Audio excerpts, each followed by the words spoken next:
La plupart des gens n'ont aucune idée de ce que signifie être le meilleur. Ils pensent que l'intelligence est un cadeau, que la discipline est un talent inné, que les gens qui réussissent sont nés chanceux. Mais ce n'est que pure fiction. La réalité est plus crue, plus simple, et oui, plus difficile à accepter. Si tu n'es pas le maître de ton esprit, tu en es l'esclave. Et les esclaves n'arrivent jamais loin. Si tu ne contrôles pas tes pensées, quelqu'un d'autre le fera. Si tu ne forges pas ton caractère avec feu et détermination, le monde te façonnera à coups. Si tu continues à attendre le moment parfait, tu mourras en attendant. Ici, nous ne sommes pas là pour jouer avec de jolies phrases, ni pour nourrir le fantasme que tout se fera simplement avec l'intention. Le succès, la puissance mentale, la capacité d'apprendre et de s'adapter, tout cela se construit, on ne le trouve pas. Et si tu veux quelque chose de grand dans la vie, tu ferais mieux de t'habituer à l'idée que personne ne viendra te sauver. Aujourd'hui, nous n'allons pas parler de rêve, mais de guerre. La guerre que tu mènes tous les jours contre la distraction, la paresse, la médiocrité. Nous allons démanteler les excuses, détruire les limitations auto-imposées et te mettre sur le seul chemin qui vaut la peine, celui de la maîtrise totale de ton esprit, de ton focus et de ton destin. Ceci est un manuel de bataille, un ensemble de principes impitoyables basés sur la philosophie stoïcienne et sur la science de la performance cognitive. Ce n'est pas facile, ce n'est pas rapide, mais si tu le suis, tu deviendras le genre de personne que personne ne peut ignorer. Alors écoute bien, parce que ce qui suit n'est pas pour les tièdes. C'est pour ceux qui sont prêts à devenir quelque chose de plus grand, de plus fort et de plus intelligent qu'ils n'ont jamais cru possible. Bienvenue sur le chemin de ceux qui dominent. 1. Sois l'architecte de votre mentalité, pas son prisonnier. L'esprit est l'outil le plus puissant jamais créé. Vous pouvez devenir un conquérant de la connaissance ou un esclave de vos propres pensées. Il peut vous élever à la grandeur ou vous enterrer dans la médiocrité. Mais il y a une chose que peu de gens comprennent. L'esprit ne travaille pas pour vous par défaut. Si vous ne le dominez pas, il vous dominera. Si vous ne l'entraînez pas, il vous trahira. La plupart des gens ne prennent jamais le contrôle de leur propre mentalité. Ils passent leur vie à fonctionner sous des programmes qu'ils n'ont jamais choisis, à réagir au lieu de créer, à survivre au lieu de progresser. Ils absorbent des pensées de n'importe quelle source sans les filtrer, se noient dans les distractions sans les remettre en question, et s'accrochent à des croyances qui les affaiblissent sans même s'en rendre compte. Ils ne pensent pas, ils répètent. Ils ne décident pas, ils obéissent. Ils ne construisent pas, ils consomment. La différence entre quelqu'un qui prend en main son destin et quelqu'un qui se laisse porter par le courant réside dans une seule chose, la structure mentale. Un esprit chaotique est un champ de bataille où les doutes, les peurs et les distractions gagnent sans effort. Un esprit structuré est une forteresse où chaque pensée a son but, où chaque idée est une brique placée stratégiquement pour résister à la pression du monde extérieur. Il ne suffit pas d'absorber des connaissances au hasard. L'information sans direction est du bruit. L'apprentissage sans stratégie est un gaspillage. La différence entre quelqu'un qui utilise son esprit comme une arme et quelqu'un qui existe simplement dans l'inertie du quotidien est la capacité de façonner la pensée avec intention. Et cela nécessite 3 choses, l'ordre, la discipline et l'honnêteté brutale. Ordre pour éliminer l'inutile, pour séparer l'utile de l'irrélevant, pour construire une base mentale inébranlable. Discipline pour résister aux distractions qui tentent de corrompre la clarté, pour aiguiser l'intellect sans relâche, pour ne pas tomber dans le piège de la complaisance. Honnêteté brutale pour reconnaître ses propres faiblesses, pour corriger les erreurs sans pitié, pour renverser toute excuse avant qu'elle ne prenne racine. Le stoïcisme a enseigné que le seul véritable domaine que nous possédons est notre esprit. Tout le reste, argent, position, reconnaissance, peut être arraché en un instant. Mais personne ne peut toucher la forteresse d'un esprit bien construit. C'est la différence entre être libre ou être un esclave des circonstances. Le choix est clair. continuer à fonctionner avec un logiciel mental défectueux, plein de distractions et de faiblesses, ou devenir l'architecte d'un esprit impénétrable, précis et mortel. Parce que seul celui qui maîtrise son esprit peut maîtriser son destin. 2. Maîtrise l'art des questions. La qualité de ton apprentissage en dépend. La connaissance n'appartient pas à celui qui accumule des données comme un fichier poussiéreux dans son esprit.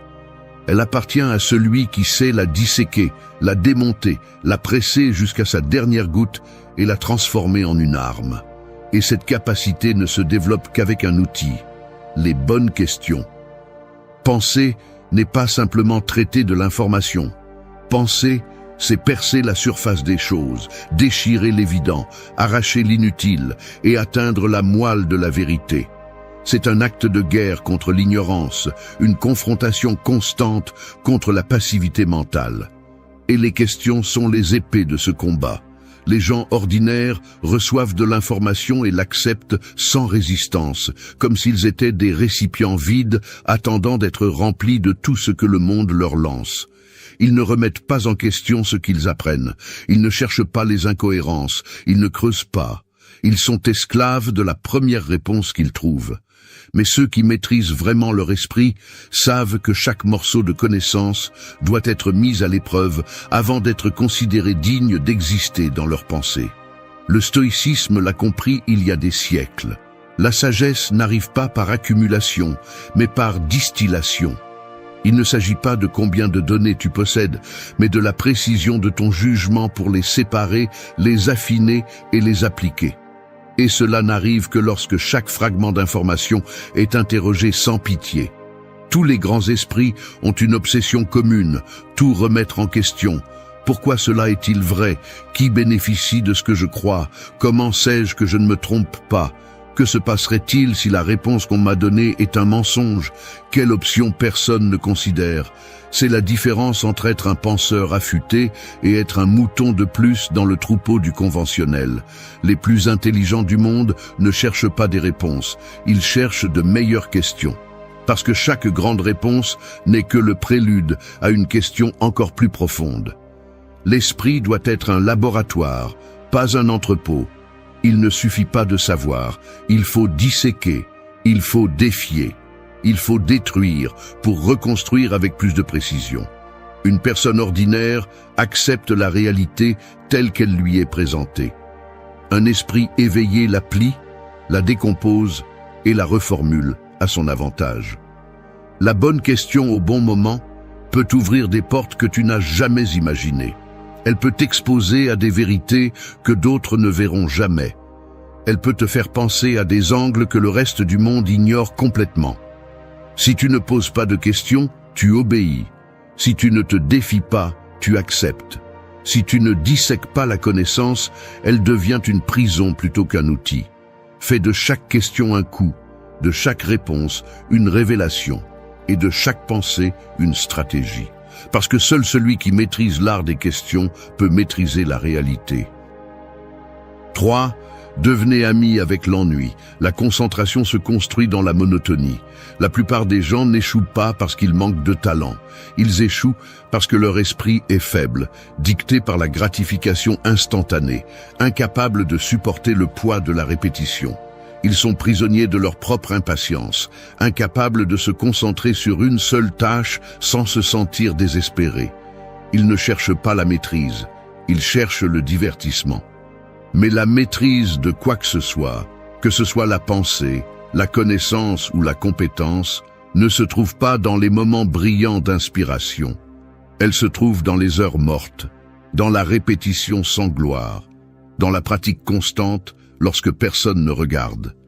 Le monde appartient à ceux qui peuvent faire la même chose, encore et encore, sans perdre leur concentration. Le cerveau humain a été détourné par l'immédiat. Tout est dopamine rapide, gratification superficielle, distraction déguisée en importance. Il saute d'une chose à l'autre, incapable de rester sur une seule idée assez longtemps pour approfondir. Et qu'obtiennent-ils avec ça? Rien. Zéro progrès, zéro maîtrise, juste une addiction déguisée en multitâche. Le stoïcisme l'a compris des siècles avant l'existence des algorithmes et des écrans. Le véritable pouvoir n'est pas dans l'excitation, mais dans la constance implacable. La résistance mentale ne se forge pas dans les moments d'adrénaline, mais dans les moments d'ennui. Quand tout semble statique et sans sens, c'est là que la plupart abandonnent. C'est là que les quelques-uns qui persistent se séparent du reste. L'ennui est l'épreuve ultime. C'est le filtre qui sépare ceux qui veulent s'améliorer de ceux qui le feront vraiment. Si vous ne pouvez pas supporter la monotonie de la pratique, vous n'irez nulle part. Il n'y a pas de raccourci, il n'y a pas de chemin alternatif, il n'y a que la brutale répétition de l'essentiel jusqu'à ce qu'il devienne une partie de votre ADN. Les génies, les maîtres, ceux qui dominent leur domaine dans n'importe quel domaine, ne sont pas ceux qui s'enthousiasment pour chaque nouvelle idée. Ce sont ceux qui peuvent s'asseoir dans l'obscurité, dans la routine, dans le processus, et continuer quand tout leur système nerveux leur demande une distraction. Ce sont ceux qui comprennent que la répétition n'est pas une punition, mais la perfection en construction. La concentration n'est pas quelque chose avec laquelle vous naissez. C'est quelque chose qui s'entraîne. Elle se sculpte dans la monotonie, se renforce dans l'inconfort, se perfectionne dans la constance. Devenez ami avec l'ennui. Adoptez-le, habitez-le. Car celui qui supporte la monotonie sans se briser, sans désespérer, sans chercher des échappatoires faciles, sera celui qui aura finalement le contrôle absolu de son destin. 4. Trouve des motifs partout. La mémoire aime la structure. Le cerveau ne se souvient pas des faits isolés. Il ne retient pas les données éparses ni les pièces inconnues d'informations. Il fonctionne comme un architecte obsessionnel, construisant des structures, tissant des réseaux, organisant chaque fragment de connaissance en motifs. Si tu ne lui donnes pas un schéma, il le rejette. Si tu ne lui montres pas de connexion, il l'oublie. Les esprits ordinaires mémorisent comme des esclaves, se forçant à se souvenir sans comprendre. Ils répètent, répètent, répètent. Et au moment où ils cessent de le faire, l'information se dissipe comme du sable entre les doigts. Mais les esprits vraiment affûtés voient au-delà de la donnée. Ils voient le système, ils voient la structure sous-jacente qui soutient tout. Ne pas mémoriser, comprendre. Le monde est composé de motifs, de rythmes invisibles qui gouvernent tout. Le marché, la nature, le comportement humain, même tes propres pensées. Mais la plupart des gens ne les voient jamais parce que leur esprit est chaotique. Ils n'entraînent pas leurs yeux à identifier la répétition dans le quotidien, à détecter l'harmonie dans le complexe. Ils vivent piégés dans l'immédiat, traitant l'information sans l'analyser, acceptant les événements comme des faits isolés sans comprendre que tout suit une logique. Le stoïcisme a compris cette vérité avant que la science ne la confirme. Tout ce qui existe fonctionne sous des règles, des cycles, des répétitions. Rien n'est aléatoire, seulement mal interprété. Le sage n'observe pas les événements, il observe les motifs derrière eux. Il ne se souvient pas des données, il se souvient des systèmes. Il n'a pas mémorisé, il a analysé. Regarde n'importe quel domaine de maîtrise, la stratégie militaire, l'investissement, l'art, le langage. Et tu verras la même chose, des motifs. Ceux qui se distinguent ne sont pas ceux qui essaient de se souvenir de chaque petit détail, mais ceux qui identifient la structure qui relie tout. Parce que lorsque tu vois le squelette derrière l'information, tu n'as plus besoin de te souvenir de tout. Tu as juste besoin de te souvenir de la clé qui ouvre toutes les portes. Les grands penseurs, les stratèges, les génies de n'importe quelle discipline ne naviguent pas dans une mer de faits sans direction. Ils suivent des cartes mentales qu'ils ont construites sur la base de motifs répétitifs. Ils transforment le complexe en simple en trouvant la ligne invisible qui relie les pièces. Si tu veux te souvenir de plus, penser plus vite, apprendre plus profondément, ne force pas la mémoire. Change la façon dont tu observes. Demande-toi ce qui se répète, ce qui se connecte, quelle structure soutient ce que tu apprends. L'esprit n'est pas un carnet où tu notes l'information. C'est un système de réseaux interconnectés. Assure-toi de tisser les tiens avec précision, ou tu seras un autre piégé dans la confusion de la connaissance sans sens. 5. Pense contre toi-même. Débat avec ton propre esprit. L'ennemi le plus dangereux n'est pas à l'extérieur. Ce n'est pas la société, ce n'est pas la concurrence, ce n'est pas l'opinion des autres. C'est ton propre esprit quand tu le laisses libre, sans contrôle, sans questionnement. Un esprit indiscipliné est un écho interminable d'idées empruntées, de croyances sans fondement, de suppositions qui n'ont jamais été mises à l'épreuve. La plupart des gens pensent comme un monologue. Leurs idées entrent, s'installent et ne sont jamais contestées. Ils s'entourent d'informations qui renforcent ce qu'ils croient déjà, évitent tout ce qui dérange leur vision du monde et continuent à se répéter les mêmes mensonges sans s'en rendre compte. Mais un esprit véritablement aiguisé ne se permet jamais ce luxe. Un esprit aiguisé est un esprit en guerre avec lui-même. Le stoïcisme l'a clairement établi. Tu ne dois pas faire confiance à tes premières pensées. Tu ne dois pas supposer que, parce que quelque chose sonne bien dans ta tête, c'est vrai. Tu dois attaquer ta propre logique. Tu dois devenir ton pire adversaire, ton critique le plus impitoyable. Si une idée est faible, elle ne doit pas survivre. Si une croyance ne résiste pas à l'épreuve du feu de l'analyse, elle doit être détruite. Les stratèges les plus brillants de l'histoire, les philosophes les plus incisifs, les penseurs qui ont laissé une empreinte avaient quelque chose en commun. Ils s'interrogeaient sans pitié. Ils ne cherchaient pas la confirmation, ils cherchaient la contradiction. Ils ne voulaient pas se sentir à l'aise avec leurs idées, ils voulaient les mettre sous pression jusqu'à ce qu'elles se révèlent inébranlables. C'est ce qui sépare les médiocres de ceux qui maîtrisent vraiment leur intellect. Le médiocre défend ses idées sans les avoir examinées. Le maître les détruit d'abord pour voir si elles peuvent être reconstruites de manière plus solide. Pense à cela comme un combat mental constant. Chaque fois que tu crois que quelque chose est vrai, attaque-toi. Trouve le point faible. Examine les fissures dans ta logique. Ton argument tient-il toujours ou s'effondre-t-il comme un château de cartes? Si ça s'effondre, tant mieux. Tu viens d'éliminer une faiblesse mentale avant que le monde ne l'exploite contre toi. La pensée critique n'est pas un ornement intellectuel, c'est une arme. Et si tu ne l'utilises pas contre toi-même en premier, quelqu'un d'autre le fera et tu n'aimeras pas le résultat.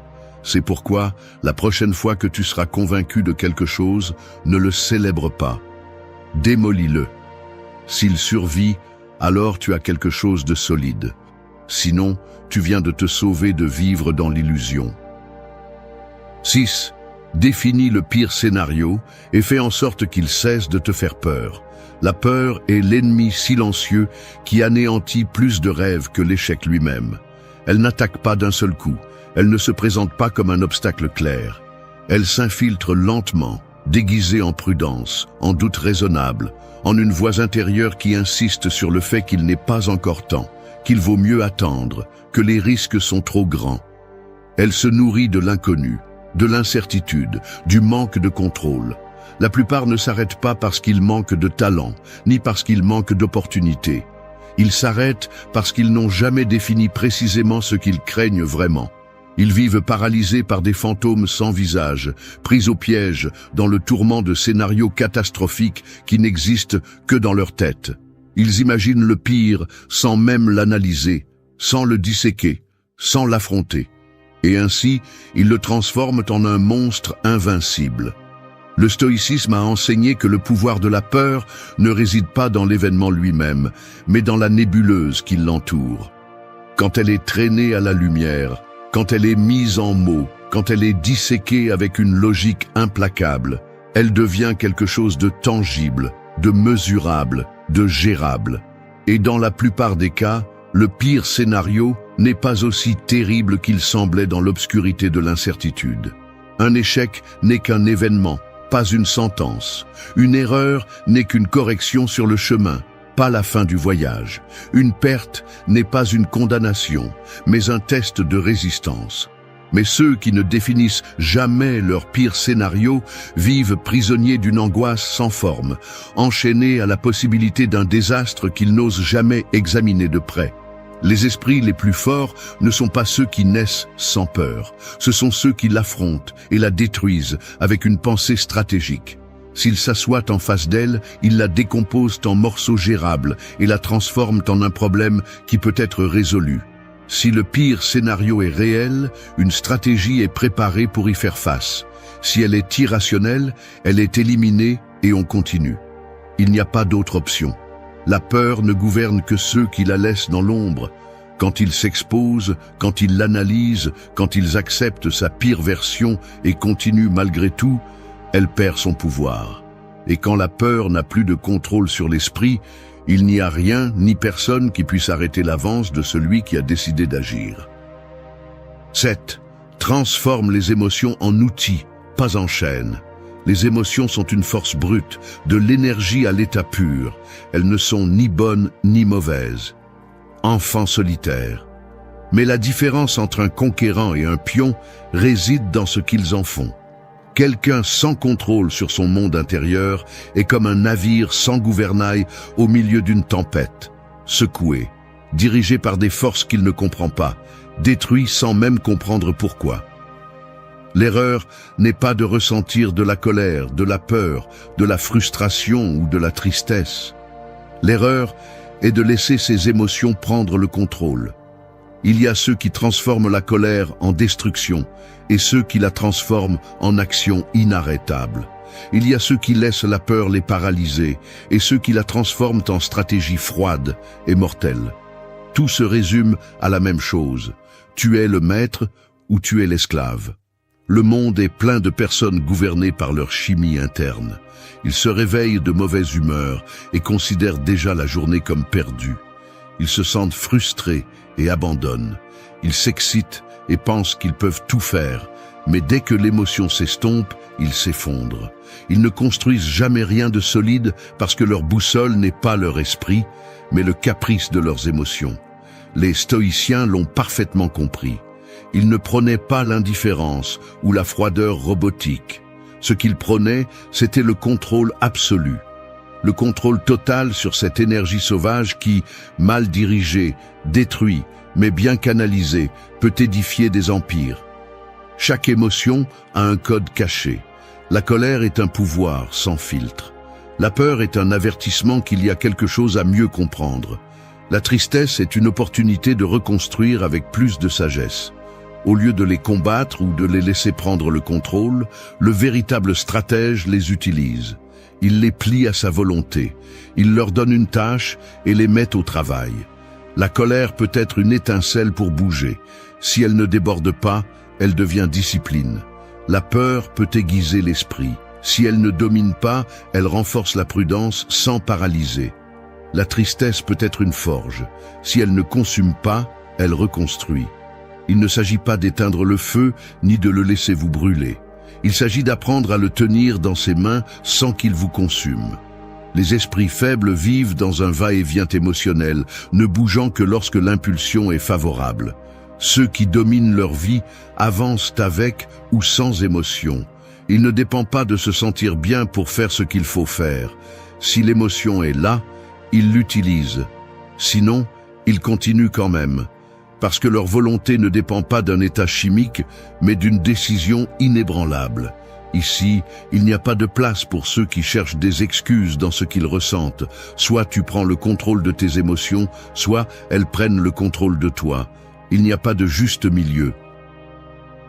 8. Compétitionne uniquement avec toi-même. La comparaison est un piège. Le monde est plein d'yeux qui regardent de côté, cherchant à mesurer leur valeur à l'aune d'autrui. Des gens qui vivent obsédés par la vie des autres, mesurant leur progrès à l'aide de l'échelle erronée, se comparant à ceux qui n'ont jamais parcouru le même chemin. Et ainsi, ils tombent dans le piège le plus ancien. Perdre le contrôle de leur propre destin en étant trop concentrés sur celui des autres. Mais la vérité est plus brutale que ce que la plupart peuvent supporter. Se comparer aux autres est le passe-temps des faibles. C'est la distraction de ceux qui n'ont pas de contrôle sur eux-mêmes. Les forts, ceux qui avancent vraiment, ceux qui repoussent les limites et définissent leur propre destin, n'ont qu'un seul véritable adversaire, le reflet dans le miroir. La comparaison avec les autres est un poison à action lente. Si tu te compares à quelqu'un au-dessus de toi, tu ressens de l'envie et de la frustration. Si tu te compares à quelqu'un en dessous, tu te détends et deviens complaisant. Dans les deux cas, tu perds. Dans les deux cas, tu cesses de regarder en avant et tu restes coincé dans une compétition fictive qui n'a jamais été la tienne. Le stoïcisme l'a bien précisé. La seule compétition valable est contre ta version d'hier. Pas contre le voisin, pas contre le collègue de travail, pas contre quelqu'un sur Internet qui montre une vie qui est probablement une illusion bien éditée. Si tu es plus fort qu'hier, tu as gagné. Si tu penses plus clairement qu'hier, tu as progressé. Si aujourd'hui, tu as pris de meilleures décisions que la semaine dernière, tu es sur la bonne voie. Les véritables conquérants ne regardent pas sur les côtés. Ils ne se soucient pas de qui est devant ou derrière. Ils ne se préoccupent que d'une chose, être égaux dans leur propre parcours. Si un athlète sur une piste de course se distrait en regardant le coureur à côté de lui, il perd de la vitesse. Si un combattant se préoccupe plus de la stratégie de l'autre que de la sienne, il perd le combat avant qu'il ne commence. Et c'est ainsi dans la vie. Si tu dépenses ton énergie à regarder les autres, tu oublies de courir ta propre course. L'esprit d'un maître ne se contamine pas avec le besoin de validation externe. Il ne cherche pas la reconnaissance. Il ne se mesure pas à l'aune des autres. Il ne passe pas son temps dans l'ombre des réalisations d'autrui. Il est trop occupé à dépasser ses propres limites, trop concentré à battre son propre record, trop conscient que la seule compétition réelle est celle qui se déroule en soi. Ici, il n'y a pas de temps pour la jalousie, pour les comparaisons stériles, pour mesurer les victoires avec la mauvaise métrique. Si aujourd'hui tu es 1 millimètre meilleur qu'hier, tu as déjà gagné. Tout le reste est du bruit. 9. Pense comme l'eau. Elle coule, s'adapte et avance. L'eau ne se plaint pas lorsqu'elle rencontre un rocher sur son chemin. Elle ne s'arrête pas pour se lamenter. Elle ne recule pas. Elle ne perd pas de temps à se demander pourquoi l'obstacle est là. Elle s'adapte, le contourne, l'érode, le traverse si nécessaire. Mais elle ne cesse jamais de bouger. Les esprits rigides se brisent. Ceux qui s'accrochent à une seule façon de faire les choses. Ceux qui résistent au changement. Ceux qui exigent que le monde s'adapte à leur vision au lieu d'apprendre à bouger avec lui, sont destinés à s'effondrer. Parce que la réalité ne s'adapte pas à tes désirs. Elle est brutale, imprévisible, et t'entraîne sans pitié si tu n'apprends pas à bouger avec elle. Le problème avec la plupart des gens, c'est qu'ils traitent la vie comme si c'était une route pavée en ligne droite. Ils pensent que, s'ils suivent un plan spécifique, tout fonctionnera exactement comme ils l'ont imaginé. Et quand la réalité les frappe avec des changements inattendus, ils sont paralysés. Ils se brisent parce qu'ils n'ont jamais appris à bouger sans un scénario. Le stoïcisme l'a compris depuis des siècles. La rigidité est un défaut, l'adaptabilité est un pouvoir. Le monde n'est pas un champ de bataille que tu peux contrôler dans son intégralité, mais tu peux contrôler comment tu y réponds. Et la meilleure façon de répondre est d'être comme l'eau, garder l'objectif, mais ne jamais être lié à un seul chemin pour l'atteindre. Les grands stratèges ne gagnent pas parce que leur plan est parfait. Ils gagnent parce qu'ils savent ajuster leur stratégie au moment précis. Ils voient ce que les autres ne voient pas. Ils trouvent des chemins là où les autres abandonnent. Ils profitent de chaque changement comme une opportunité plutôt qu'une disgrâce. Ils ne résistent pas, ils se transforment. Pense à une tempête. L'arbre qui ne cède pas au vent se brise. La branche qui se plie survit. Dans la vie, c'est la même chose. Celui qui s'accroche à une seule façon de faire les choses se frustre, se remplit de ressentiment et finit par perdre. Mais celui qui sait bouger intelligemment, celui qui sait changer quand c'est nécessaire sans perdre de vue son objectif, est celui qui finit toujours par gagner. Le changement n'est pas ton ennemi. Ton ennemi est la rigidité. Il ne s'agit pas d'être passif ni d'accepter tout ce qui se passe sans résistance. Il s'agit d'apprendre à bouger dans n'importe quelle circonstance, de savoir quand pousser, quand céder, quand insister et quand pivoter. Les esprits les plus mortels ne sont pas ceux qui s'accrochent le plus, mais ceux qui s'adaptent le mieux. Parce qu'à la fin, l'eau trouve toujours son chemin. 10. Mesure ta grandeur par les vies que tu touches, non par les réalisations que tu accumules. Le monde t'a menti. On t'a appris que le succès est un chiffre, un nombre que l'on peut compter, une collection de trophées et de titres que les autres peuvent voir et applaudir. On t'a fait croire que la valeur d'une vie se mesure à ce qu'elle accumule, à ce qu'elle possède, à ce qu'elle peut montrer comme preuve qu'elle a réussi. Mais cette idée est aussi fragile qu'un château de sable. Le temps efface tout, l'argent change de propriétaire, les applaudissements s'éteignent, et à la fin, il ne reste que l'écho de ce que tu as fait pour les autres. Regarde les plus riches, les plus célèbres, ceux qui semblaient tout avoir. Quand ils disparaissent, la plupart d'entre eux sont oubliés en quelques années, parfois en quelques mois. Leur héritage s'efface parce qu'il était construit sur des choses que le temps détruit facilement. L'histoire ne se souvient pas de ceux qui ont simplement accumulé, mais de ceux qui ont changé quelque chose. Les stoïciens l'ont compris il y a des siècles. Le but de la vie n'est pas l'accumulation, mais la transcendance. La mesure d'une personne ne réside pas dans ce qu'elle possède, mais dans l'impact qu'elle laisse. Il ne s'agit pas de combien tu as gagné, mais de combien tu as transformé. Pas de combien tu as accumulé, mais de combien tu as donné. Pas de combien de personnes t'ont envié, mais de combien se sont renforcées grâce à toi. Mais la plupart des gens vivent dans une course sans sens. Ils poursuivent des objectifs qui n'ont pas de poids réel, qui ne servent qu'à gonfler l'ego un moment avant de disparaître. Ils croient que leur grandeur se mesure en followers, en propriété, en reconnaissance. Ils ne se demandent jamais s'ils construisent réellement quelque chose qui vaut la peine.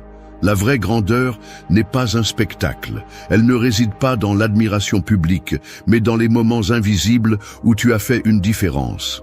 Elle se trouve dans l'idée que tu as planté chez quelqu'un et qui l'a amené à penser différemment. Dans le mot qui a empêché quelqu'un d'abandonner. Dans l'exemple qui a inspiré un autre à être meilleur. Dans les actes que personne n'a vus, mais qui ont changé une vie sans que tu le saches. Le problème est que la plupart veulent la récompense sans la contribution. Ils veulent être rappelés, mais sans avoir fait quoi que ce soit digne de mémoire. Ils veulent être grands, mais sans toucher la vie de personne d'autre. Et c'est ainsi qu'ils finissent comme des noms de plus sur une liste de personnes qui ont existé, mais qui n'ont jamais laissé de traces. Choisis bien comment tu mesures ta vie. Si ta seule mesure est ce que tu peux accumuler, alors tu disparaîtras aussi vite que les biens que tu as laissés derrière toi. Mais si tu mesures ta vie par les vies que tu as changées, alors tu seras immortel dans le seul sens qui compte vraiment. À la fin, tu ne seras pas rappelé pour ce que tu as eu, tu seras rappelé pour ce que tu as donné. La vie n'est pas un maître juste ni un conte avec une fin heureuse garantie. La vie est le chaos même déguisé en routine, et quand tu t'y attends le moins, elle te déracine de ton confort et te jette dans la tempête sans préavis. Il n'y a pas de contrat, il n'y a pas de garantie. Un jour tu as tout, le lendemain tu es par terre en te demandant ce qui s'est passé. Douleur, échec, trahison, peur, peu importe qui tu es, tôt ou tard, tu devras tous les goûter. Et quand ce moment arrivera, il n'y aura que deux chemins, te briser ou devenir quelque chose de plus grand. Personne ne viendra te sauver, personne ne viendra te relever du sol. Tu peux te débattre, te plaindre, maudire ta malchance, ou tu peux faire ce que font ceux qui survivent vraiment, te durcir, aiguiser ton esprit et transformer chaque coup en une leçon que personne ne pourra te prendre. Ce n'est pas un discours de motivation bon marché, c'est une déclaration de guerre. Pas contre le monde, mais contre cette partie de toi qui veut t'abandonner. Contre cette voix intérieure qui te dit que tu es fragile, que tu ne peux pas, que ça ne vaut pas la peine d'essayer. Aujourd'hui, tu vas comprendre comment ça fonctionne. 7 principes. 7 façons de transformer l'adversité en ton plus grand allié. Ce ne sont pas de jolis mots, ce sont des armes. Utilise-les ou continue à te lamenter. Le choix a toujours été le tien. 1. Évite d'être comme un flocon de neige qui disparaît en touchant le sol. Mieux vaut être un glacier qui reste et fait bouger les montagnes. Certaines personnes s'effondrent au premier coup, d'autres résistent et avancent. La différence ne réside pas dans la force avec laquelle elles ont été frappées, mais dans ce qu'elles portent en elles. Il y a ceux qui, face à l'adversité, fondent comme un flocon de neige à peine effleurant le sol, perdant toute leur forme, disparaissant dans le néant. Mais d'autres, ceux qui comprennent de quoi il s'agit dans la vie, deviennent des glaciers. Ils ne seront pas ruinés, ils ne s'évaporeront pas. Ils s'étendent, dévastent, façonnent le terrain à leur passage. Les problèmes arrivent sans prévenir. Parfois ils sont petits, ennuyeux, presque insignifiants. Mais d'autres fois, ce sont des avalanches, capables de vous ensevelir si vous ne savez pas comment vous déplacer. La plupart des gens craignent ces avalanches. Ils se figent, paniquent, abandonnent. Il est facile de se briser quand on n'a jamais appris à résister au froid. Mais ceux qui comprennent vraiment la nature de la vie savent que vous ne pouvez pas contrôler la tempête, mais vous pouvez contrôler comment vous affrontez le froid. Regardez autour de vous. Il y a des gens qui ont vécu des choses que vous ne pourriez même pas imaginer. Des gens qui ont tout perdu, qui ont été trahis, humiliés, traînés au sol. Mais ils sont toujours debout, non pas parce que le monde a été gentil avec eux, mais parce qu'ils ont décidé de résister. Ils ont décidé de ne pas être la neige douce qui disparaît au premier contact avec le sol, mais le glacier qui, avec le temps, déplace les montagnes. La glace est persistante. Elle ne se plaint pas du froid, elle l'utilise à son avantage. Elle ne craint pas le poids des années, car avec chaque couche de neige qui se pose sur elle, elle devient plus grande, plus forte, plus irrésistible. Vous devez faire de même.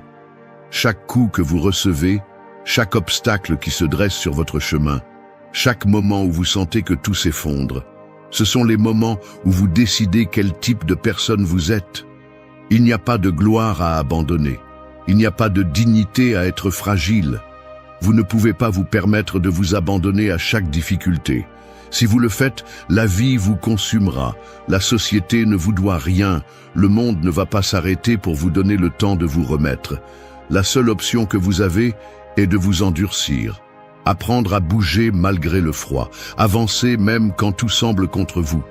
Quand tout autour de vous s'effondre, quand vous sentez que la pression est insupportable, quand vous pensez que vous ne pouvez plus, souvenez-vous de ceci.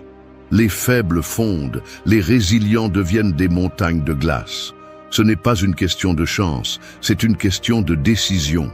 Vous pouvez vous plaindre de l'injustice de la vie, ou vous pouvez utiliser chaque coup pour devenir plus fort. Vous pouvez être comme tout le monde, fragile, en attendant que le monde devienne plus facile. Ou vous pouvez devenir quelque chose de plus grand, de plus lourd, d'impossible à déplacer. Le froid n'est pas le problème. La tempête n'est pas le problème. Le problème est comment vous décidez de les affronter. Beaucoup de gens passent leur vie à chercher de la chaleur. Ils cherchent le confort, ils cherchent la sécurité. Et quand la vie leur enlève cette chaleur, ils s'effondrent, ils se sentent perdus. Ils ne comprennent pas comment continuer sans la protection d'un environnement favorable. Mais si vous arrêtez d'attendre que le monde soit gentil avec vous et que vous apprenez à résister au froid, vous deviendrez irrésistible. Les glaciers ne naissent pas dans le calme. Ils se forment sous pression. Ils sont forgés dans la résistance. Ils sont le résultat d'années de lutte contre les éléments. Et quand ils atteignent enfin leur apogée, ils sont capables de tout balayer sur leur passage. Si aujourd'hui vous traversez une période difficile, si vous sentez que la vie vous pousse vers l'abîme, demandez-vous ceci. Serez-vous le flocon de neige qui disparaîtra ou le glacier qui déplace les montagnes? C'est à vous de décider. 2. Au lieu de te dissoudre comme de l'encre dans l'eau, résiste comme un parchemin qui défie le passage du temps. Certaines personnes sont comme de l'encre dans l'eau. Il suffit d'un seul coup, d'une seule déception, d'une seule chute, et leur essence se disperse, se perd, devient méconnaissable. Avant, elles étaient fermes, avaient un but, avaient une voie. Mais quand la vie les confronte, quand les problèmes les plongent dans l'incertitude, elles disparaissent sans laisser de traces. Le monde est plein de fantômes, de ce qui était autrefois des personnes avec des rêves. Des gens qui ont commencé avec force, avec des ambitions, avec des idéaux, mais qui ont fini par se diluer dans la foule, dans la routine, dans la résignation. Ils se sont tellement adaptés à la pression qu'ils ont fini par perdre leur forme. Et le pire de tout, c'est qu'ils ne s'en sont même pas rendus compte. C'est ce que fait la vie si tu n'es pas vigilant. Elle t'use, te corrompt, te défigure, jusqu'à ce qu'un jour tu te regardes dans le miroir et que tu ne reconnaisses pas la personne que tu vois. Tu n'es plus toi. Tu n'es que le résultat d'années de coups, de concessions, de cessions face au confort et à la peur. La société te pousse à être malléable, à être flexible, au point où tu n'es plus rien en particulier. Elle te veut doux, malléable, facile à oublier. Combien de personnes ont enterré leurs rêves parce que quelqu'un d'autre leur a dit qu'ils n'étaient pas réalistes? Combien se sont tus parce qu'ils avaient peur de déranger? Combien sont devenus une ombre, à peine visible, à peine existante? Mais il y a une autre façon de vivre, être le parchemin, pas l'encre, être la surface sur laquelle l'histoire est gravée, sur laquelle les cicatrices ne sont pas des signes de défaite, mais des preuves que tu es toujours debout. Le parchemin ne se désagrège pas avec l'eau, ne s'efface pas avec la tempête, ne change pas avec la pression. Permanence. Regarde l'histoire. Les mots qui ont survécu des siècles n'ont pas été écrits avec de l'encre fragile sur du papier bon marché. Ils ont été gravés dans la pierre, sur des parchemins, sur quelque chose qui pouvait résister au passage du temps. Qu'est-ce qui te fait croire que ta vie est différente? Si tu laisses chaque coup t'effacer un peu plus, si tu permets à chaque échec de te faire oublier qui tu es, alors tu es condamné à disparaître sans laisser de traces.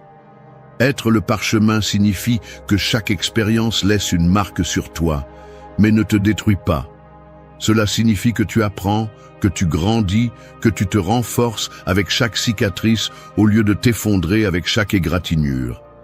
Écrire ton histoire avec du feu, avec quelque chose qui ne peut pas être effacé même par la pire des tempêtes. La différence entre ceux qui transcendent et ceux qui disparaissent ne réside pas dans ce qui leur arrive, mais dans la façon dont ils réagissent. Les faibles se laissent dissoudre, les forts gravent leur nom dans la roche. Les gens qui laissent une empreinte ne sont pas ceux qui ont eu la vie la plus facile, mais ceux qui ont eu la volonté de résister, peu importe combien le chemin est devenu difficile. Le monde va essayer de te modeler, de t'adoucir, de t'intégrer. Mais vas-tu permettre qu'on te dilue? Vas-tu laisser le courant t'emporter comme tous les autres? Ou vas-tu être l'exception, la preuve qu'il y a ceux qui résistent? Quand la vie essaie de t'entraîner dans l'oubli, résiste. Quand le monde essaie de te réécrire, grave ton histoire avec du feu. Et quand viendra le jour où la poussière recouvrira tout autour de toi, assure-toi que ton essence est toujours là, intacte. Que le temps passe sur toi, mais qu'il ne t'efface pas. Que l'eau essaye de t'engloutir, mais qu'elle ne te découvre pas. Que lorsque quelqu'un regarde en arrière, il puisse voir clairement que tu étais là. 3. Si le destin essaie de te faire disparaître, transforme-toi en une cicatrice qui raconte une histoire plutôt qu'en une page blanche. La vie ne prévient pas quand elle va frapper. Elle ne te donne pas le temps de te préparer. Elle ne te demande pas si tu es prêt. Elle le fait simplement. Et quand le coup tombe, il y a deux types de personnes. Celles qui s'effondrent et disparaissent, et celles qui laissent des cicatrices. Ceux qui s'effondrent sont comme des pages blanches. Sans traces, sans marques, sans histoire.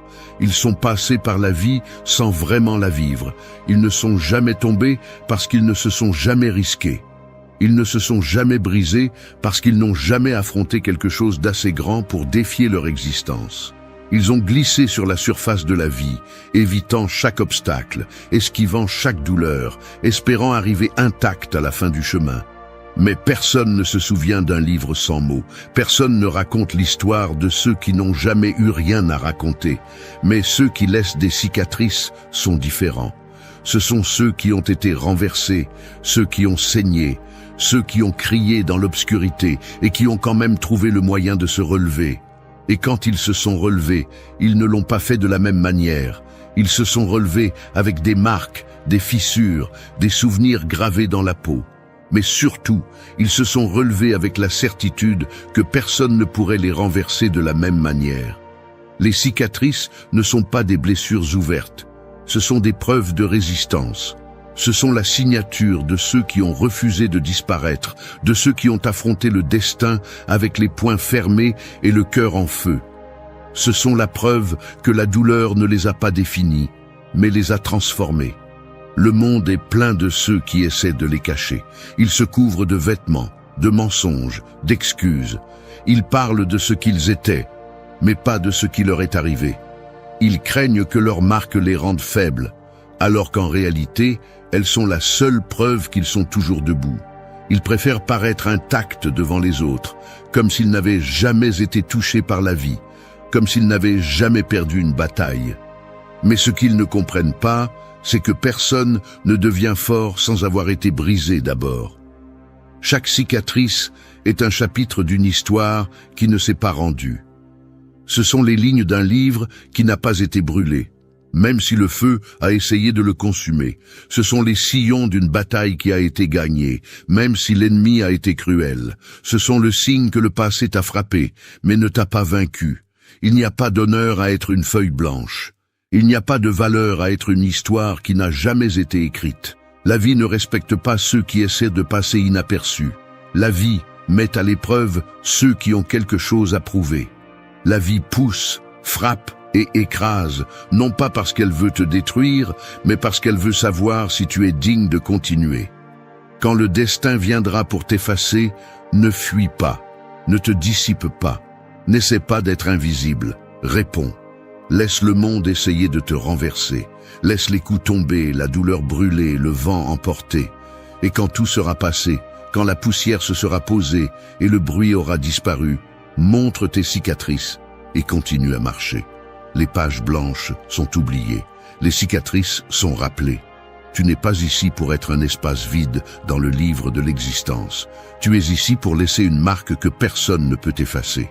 La question n'est pas de savoir si la vie te marquera. Elle le fera. Ce qui compte vraiment, c'est ce que tu feras de ces marques.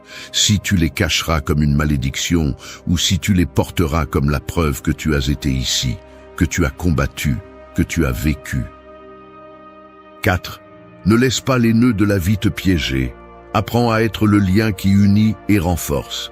Il y a des personnes qui n'ont pas besoin d'un ennemi, car leur pire adversaire vit à l'intérieur de leur propre tête. Ce sont des soldats qui n'ont jamais foulé le champ de bataille, mais qui sont déjà vaincus par les fantômes de leurs pensées. Chaque doute est un fil qui s'emmêle avec la peur, chaque regret est un nœud serré qui les étouffe. Ils sont paralysés dans une toile d'indécision, pris au piège dans des problèmes qu'ils ont eux-mêmes tissés. Au début, les nœuds sont petits, une pensée qui se répète, une insécurité qui est ignorée, une peur qui semble inoffensive. Mais avec le temps, ces fils lâches deviennent un enchevêtrement incontrôlable. Ils s'accrochent à ce qu'ils ne peuvent plus changer. Ils sont obsédés par ce qui pourrait mal tourner. Ils sont enchaînés à des souvenirs qu'ils auraient dû laisser partir depuis longtemps. Et quand ils essaient de bouger, ils découvrent qu'il est déjà trop tard. Ils sont piégés dans une prison qu'ils ont eux-mêmes construite. Une corde n'a pas été faite pour s'emmêler dans son propre chaos. Une corde a été faite pour soutenir, pour unir, pour construire. Mais quand elle devient son propre obstacle, elle perd son sens. Et il en va de même pour les personnes, celles qui se perdent dans leur propre esprit, celles qui se consument dans leur propre drame, finissent par être les plus grands saboteurs de leur propre vie. Il y a ceux qui passent des années à essayer de dénouer des nœuds qui n'auraient jamais dû exister. Ils croient que, s'ils pensent assez, ils trouveront une réponse, que s'ils analysent chaque erreur, ils trouveront un moyen de remonter le temps. Mais peu importe combien ils tirent sur la corde, ils ne feront que la serrer davantage. Certains problèmes ne se résolvent pas, ils se lâchent. La vie n'attend pas que tu résolves chaque conflit interne. Elle ne s'arrêtera pas pour te donner le temps nécessaire pour surmonter chaque peur, chaque doute, chaque insécurité. Soit tu apprends à couper les nœuds qui te retiennent, soit tu passeras ta vie coincé en eux. Regarde ceux qui avancent. Ce ne sont pas ceux qui n'ont jamais eu de problème, mais ceux qui ont compris qu'ils ne peuvent pas passer leur vie à s'emmêler dans des pensées sans issue. Tout ne doit pas être compris, tout ne doit pas être résolu. Parfois, la seule chose nécessaire est la volonté de lâcher prise. Les personnes les plus fortes ne sont pas celles qui ne se sont jamais retrouvées piégées, mais celles qui ont compris qu'elles pouvaient couper les nœuds qui les retenaient. Ne t'accroche pas à ce qui ne fait que te noyer. Ne reste pas coincé dans des pensées qui ne mènent nulle part. Ne perds pas des années à essayer de résoudre ce que tu devrais simplement laisser derrière toi. Quand une corde est trop emmêlée, la seule façon de la libérer est de prendre une décision ferme. Soit tu la dénoues avec patience, soit tu la coupes sans pitié. Il y a des batailles qui se gagnent avec stratégie, avec temps, avec dévouement. Mais il y en a d'autres où la seule réponse est d'arrêter de perdre du temps et d'avancer. Utilise ta force pour ce qui en vaut vraiment la peine. Si tu vas soutenir quelque chose, que ce soit les personnes qui comptent pour toi, les principes qui te définissent, les objectifs qui valent vraiment l'effort. Tout le reste, tout ce qui n'existe que pour te lier, pour consommer ton énergie, pour te freiner, coupe-le. Les cordes peuvent servir à attacher ou à libérer, pour retenir ou pour étouffer. Ne sois pas le prisonnier de tes propres nœuds. Sois le lien qui unit, qui renforce, qui soutient ce qui en vaut vraiment la peine. Si tu dois lâcher, lâche. Si tu dois couper, coupe. Mais ne continue pas à perdre du temps à t'emmêler dans ce qui ne fait que t'éloigner de ce qui compte vraiment. Bouge. 5. Au lieu de laisser la pression te submerger comme une marmite sur un feu vif, apprends à la canaliser comme un alambic qui extrait le meilleur de chaque moment. La pression est inévitable. Peu importe qui tu es, peu importe ce que tu fais, tôt ou tard, le poids de la vie tombera sur toi. Problèmes, attentes, responsabilités, échecs accumulés. Tout s'accumule comme un feu sous une marmite scellée, augmentant la température, augmentant la tension. Certains vivent au bord de l'explosion. Ils sont des récipients fragiles, incapables de contenir la pression qu'ils portent en eux. Ils se remplissent de colère, de frustration, d'anxiété. Chaque déception leur ajoute des degrés. Chaque coup de la vie serre le couvercle un peu plus. Et un jour, lorsque la pression dépasse leurs limites, ils éclatent. Ils détruisent tout autour d'eux, se blessent eux-mêmes, perdent le contrôle. Ils deviennent des victimes de leur propre incapacité à gérer ce qu'ils portent en eux. Mais la pression n'est pas le problème. Le problème est ce que tu fais avec elle. Certaines personnes la voient comme une malédiction, comme un fardeau insupportable. Ils se noient dans la frustration, cherchent à s'échapper, se consument dans la colère contenue. Leurs émotions bouillonnent, font des bulles, frappent les bords de leur patience jusqu'à ce qu'ils finissent par exploser au pire moment. Ils ne pensent pas, ils réagissent seulement. Ils deviennent des prisonniers de leurs impulsions. Mais d'autres comprennent quelque chose de fondamental.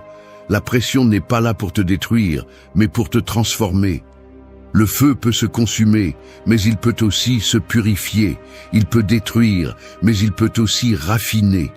Un alambic, contrairement à une marmite scellée, n'essaie pas de contenir la pression jusqu'à l'effondrement. Il prend la chaleur, la canalise, la transforme en quelque chose de plus pur, de plus fort, de plus précieux.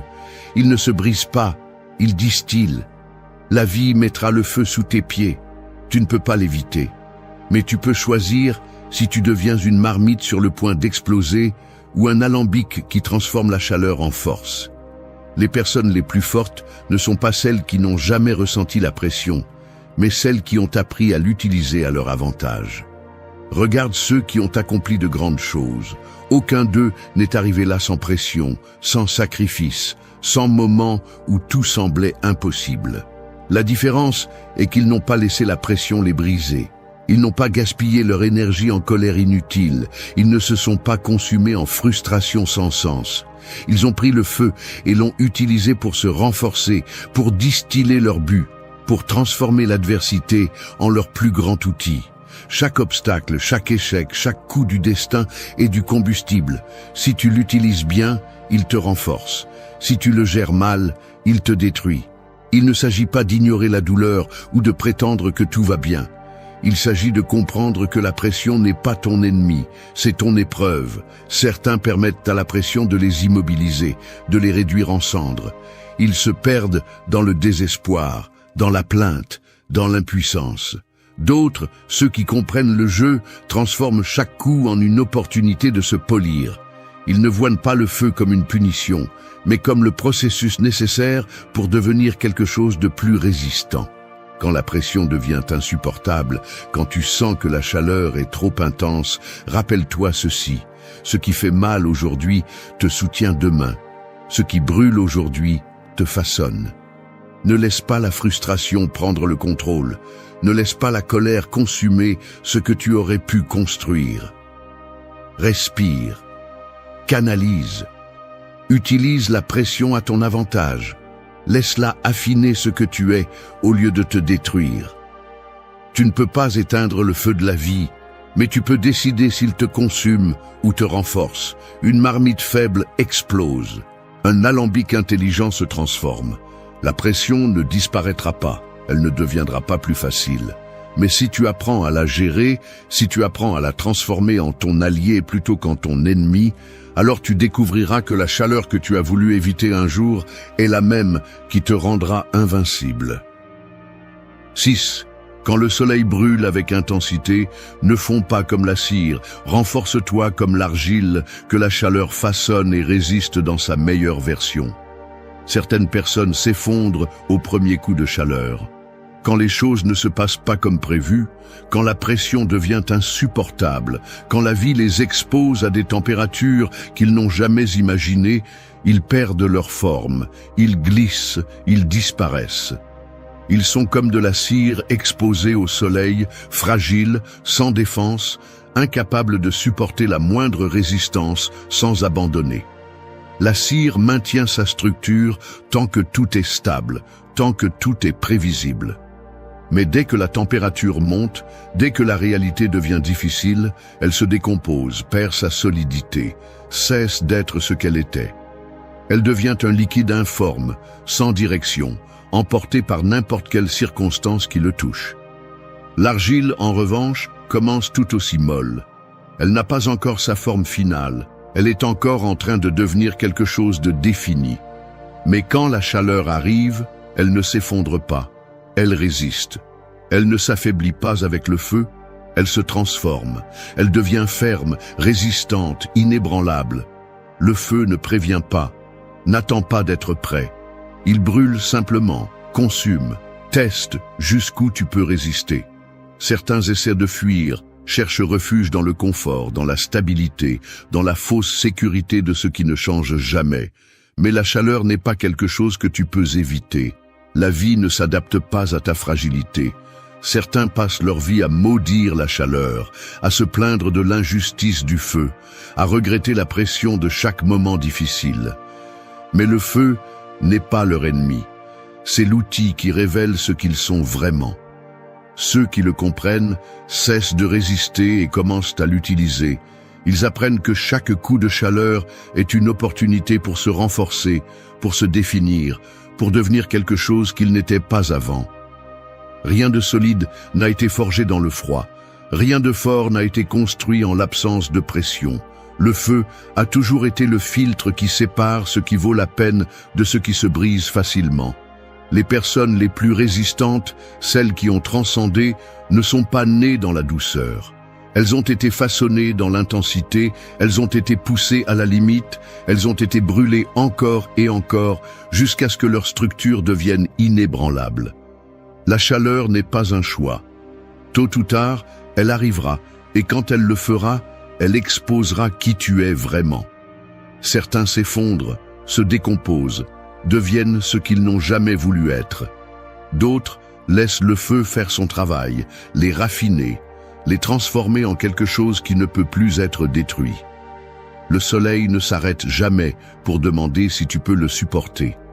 Ne baisse pas l'intensité parce que tu te sens fatigué. Il ne cesse pas de brûler parce que tu le trouves injuste. Il est là pour tester de quoi tu es fait.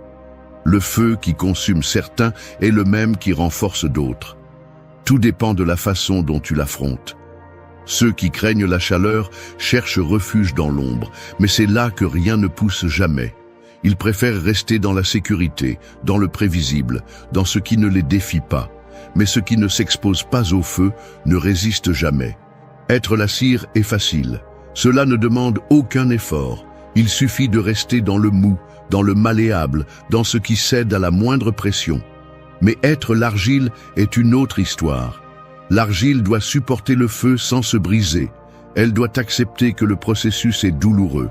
Elle doit comprendre que la seule façon d'atteindre sa véritable force est de passer par les flammes. Tu ne peux pas contrôler l'intensité du soleil, mais tu peux décider comment tu réagis à lui. Si tu fonds ou si tu te façonnes, si tu t'effondres ou si tu te raffines, si tu te plains de la chaleur ou si tu l'utilises pour renforcer ta structure. La différence entre ceux qui survivent et ceux qui se brisent ne réside pas dans ce qu'ils affrontent, mais dans ce qu'ils laissent le feu faire avec eux. Les faibles maudissent la chaleur, les forts deviennent quelque chose de plus résistant. Quand la vie brûle, quand le soleil semble insupportable, quand tu sens que tu fonds sous la pression, tiens bon, laisse le feu faire son travail, ne résiste pas, adapte-toi. L'argile n'est jamais la même après la chaleur, mais quand elle sort du four, elle est indestructible. Le soleil ne pardonne pas, la vie n'attend pas. Tu n'as que deux options. T'évaporer comme la cire ou devenir quelque chose que personne ne peut briser. 7. Si le changement semble incertain, accueillez-le comme la graine en automne, qui tombe seulement pour fleurir avec plus de force au printemps. Certains pensent qu'ils peuvent tout retenir pour toujours. Ils s'accrochent désespérément à ce qu'ils connaissent, à ce qu'ils étaient, à ce qui leur donnait un jour un sens. Ils s'accrochent à leur réalisation, à leurs relations, à leur identité passée, comme si en serrant plus fort, ils pouvaient arrêter le vent, comme si l'automne n'arriverait pas s'ils refusent de le voir. Mais la nature n'attend pas. Quand il est temps de lâcher prise, tu lâches, ou le poids de ce qui ne t'appartient plus te brisera. L'arbre qui résiste au changement se brise. Il dépense son énergie à soutenir des feuilles mortes, à s'accrocher à des branches sèches, à lutter contre un cycle qui ne peut pas être arrêté. Et quand l'hiver arrive, épuisé par sa propre obstination, il n'a pas la force de le supporter. Ce n'est qu'une question de temps avant que le froid ne le brise en deux. Mais l'arbre qui comprend les saisons ne lutte pas contre elles. Il ne s'accroche pas, ne se lamente pas, n'a pas peur. Il sait que chaque feuille qui tombe fait partie de quelque chose de plus grand. Il ne voit pas l'automne comme la fin, mais comme le début de sa prochaine version. Perdre ne signifie pas toujours disparaître. Lâcher prise ne signifie pas mourir. La peur de perdre est ce qui détruit vraiment les gens. Ils restent dans des lieux qui ne leur appartiennent plus, maintiennent des relations qui sont déjà vides, insistent pour garder une version d'eux-mêmes qui a depuis longtemps cessé d'avoir un sens. Non pas parce qu'ils en ont besoin, mais parce qu'ils ont peur de l'idée de se retrouver sans rien. Mais ce qui ne change pas, se fane. Ce qui ne se renouvelle pas, pourrit dans sa propre peur. Et puis il y a la graine, petite, insignifiante, oubliée dans la terre. Personne ne lui prête attention. De l'extérieur, elle semble inerte, elle semble avoir disparu. Mais sous la surface, quelque chose se passe. Elle se brise, se déchire, s'effondre, parce que seule en se détruisant, elle peut se transformer. Ce qui était cesse d'être, et dans ce processus douloureux, elle commence à grandir. La graine ne se plaint pas de l'obscurité. Elle ne regrette pas d'être tombée. Elle accepte son destin, se laisse enterrer et devient quelque chose qu'elle n'imaginait même pas. Beaucoup ont peur de toucher le fond parce qu'ils croient que tout s'arrête là. Mais en réalité, c'est là que tout commence. Le problème n'est jamais le changement. Le problème est la résistance au changement. Beaucoup passent leur vie à s'accrocher à ce qu'ils auraient dû lâcher depuis longtemps. Ils restent dans des emplois qui les détruisent, dans des relations qui les éteignent, dans des habitudes qui les enchaînent. Ils ne réalisent pas que s'accrocher à ce qui est déjà mort ne fait que retarder l'inévitable. Ce qui est retenu par peur ne grandit pas. Ce qui n'est pas autorisé à changer se fane. Ceux qui comprennent vraiment la vie ne résistent pas à l'automne. Ils le laissent venir, ils lâchent prise sans peur. Et quand ils tombent, quand ils touchent le sol, quand ils sentent que tout ce qu'ils étaient a disparu, ils savent que c'est là que commence vraiment l'important. Ils ne redeviennent pas les mêmes. Ils ne renaissent pas avec les mêmes branches, les mêmes feuilles. Ils reviennent plus forts, plus fermes, plus inébranlables. L'automne ne détruit pas, il ne fait que dégager le chemin. L'hiver ne tue pas, il ne fait que préparer le terrain. La graine qui accepte de tomber est la seule qui deviendra un jour une forêt. Dans un monde où le chaos semble être la norme et le stress est devenu un trophée, le calme est devenu une ressource rare. On nous a appris que d'être occupé tout le temps est synonyme de succès, que la hâte est le chemin le plus court vers nos objectifs. Mais combien de fois cette vitesse t'a conduit à prendre de mauvaises décisions, à regretter ce que tu as dit ou à te sentir débordé? La vérité est que le succès ne consiste pas à faire plus, mais à faire mieux. Et c'est là qu'intervient la sérénité, cette capacité à garder la tête froide alors que tout autour de toi semble brûler. La philosophie stoïcienne le savait déjà il y a des siècles. Le calme n'est pas seulement la tranquillité, c'est une stratégie. C'est la différence entre réagir impulsivement ou répondre avec sagesse, entre l'épuisement constant ou la productivité consciente. Aujourd'hui, je veux te montrer comment cultiver ce calme intérieur, comment transformer l'anxiété en clarté et le chaos en opportunité. Si tu sens que le monde te pousse à aller plus vite que tu ne peux, si la hâte est devenue ton état naturel, reste, parce que dans cette vidéo, tu ne découvriras pas seulement pourquoi le calme est ton meilleur allié, mais aussi comment l'utiliser pour prendre le contrôle de ta vie, atteindre tes objectifs sans te brûler et surtout vivre avec plus de buts et moins de pression. Es-tu prêt à changer ta perspective? Commençons. Numéro 1. Le pouvoir caché de la tranquillité. Triomphe sans te brûler. Nous vivons dans un monde qui célèbre la vitesse, l'activité constante et la quête incessante de résultats. Il semble que le succès n'arrive qu'à ceux qui ne se reposent jamais, à ceux qui sont toujours occupés. Mais que se passerait-il si je te disais que la véritable clé du succès ne réside pas dans le fait de faire plus, mais de faire mieux, avec tranquillité et concentration? Le calme est un pouvoir caché, un outil que peu de gens maîtrisent, mais qui peut faire la différence entre se brûler dans le processus ou atteindre ses objectifs de manière durable. La tranquillité n'est pas synonyme de passivité. Il ne s'agit pas de rester immobile face aux défis, mais d'apprendre à répondre au lieu de réagir. Alors que d'autres courent désespérément pour atteindre le succès, les personnes qui cultivent le calme avancent avec assurance, choisissent leur bataille et se concentrent sur ce qui compte vraiment. Cette sérénité permet de prendre des décisions plus judicieuses, d'éviter les erreurs impulsives et d'apprendre à voir le tableau complet avant d'agir. Le stoïcisme, une philosophie millénaire, nous enseigne que nous ne pouvons pas contrôler ce qui se passe autour de nous, mais que nous pouvons contrôler notre attitude face à cela. En adoptant cette perspective, chaque situation cesse d'être un problème et devient une opportunité de pratiquer le calme. As-tu perdu un travail ? Tu peux te noyer dans le stress ou utiliser cette pause pour redécouvrir ton but. As-tu un conflit personnel ? Tu peux réagir avec colère ou répondre avec sérénité en construisant des ponts au lieu de les brûler. De plus, la tranquillité a un impact direct sur notre santé. De nombreuses études montrent que le stress constant n'affecte pas seulement l'esprit, mais aussi le corps.